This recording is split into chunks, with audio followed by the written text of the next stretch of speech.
सोचो अगर तुम्हारे शहर में बारिश शुरू हो जाए और फिर सालों तक बंद ही न हो। यह कोई फिल्म नहीं बल्कि सच है।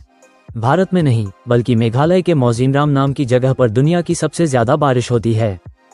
यहाँ इतनी बारिश होती है कि कई दिनों तक सूरज भी दिखाई नहीं देता। लोग बारिश के हिसाब से अपनी जिंदगी चलाते हैं और घर भी खास तरीके से बनाते हैं। ऐसे और हैरान कर देने वाले फैक्ट्स के लिए अभी मिस्टर फैक्टोलॉजी को सब्सक्राइब करो।